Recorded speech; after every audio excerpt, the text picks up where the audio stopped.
ஆரணி அருகே அடுத்தடுத்து 2 கிராமங்களில் வெறிபிடித்த தெருநாய்கள் விளையாடிக் கொண்டிருந்த 10 குழந்தைகளை கடித்து குதறிய சம்பவம் பெரும் அதிர்வலைகளை ஏற்படுத்தியுள்ளது. நாய்களை கட்டுப்படுத்த நகராட்சி நிர்வாகம் நடவடிக்கை எடுக்குமா?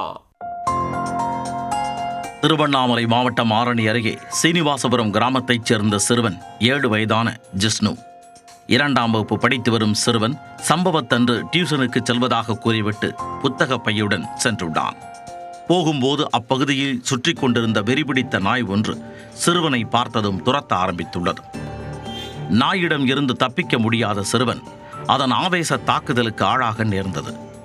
ஒரு நாய் துரத்துவதை பார்த்ததும் மேலும் 2 நாய்கள் கூட்டணி போட்டுக்கொண்டு சிறுவனை சரமாரியாக கடித்து குதற ஜிஷ்ணு அலறி துடித்துள்ளான். ஜிஷ்ணுவின் கதறலை கேட்ட அக்கம் பக்கத்தினர் ஓடிவர வெறி நாய்கள் அங்கிருந்து ஓட்டம் பிடித்துள்ளன.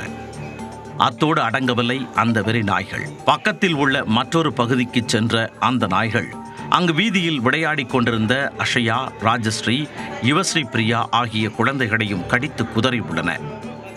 அதன் பின் வடுகசாத்து கிராமத்திற்கு சென்ற அந்த நாய்கள் அங்கும் தங்களது வேலையை காட்டியுள்ளன. ஒரே நாளில் 7 குழந்தைகள் நாய்களின் வெறி தாக்குதலுக்கு ஆளாகியுள்ளனர். அவர்கள் அனைவரும் ஆரணி அரசு மருத்துவமனையில் உள்ள தீவிர சிகிச்சை பிரிவில் அனுமதிக்கப்பட்டு சிகிச்சை அளிக்கப்பட்டு வருகிறது.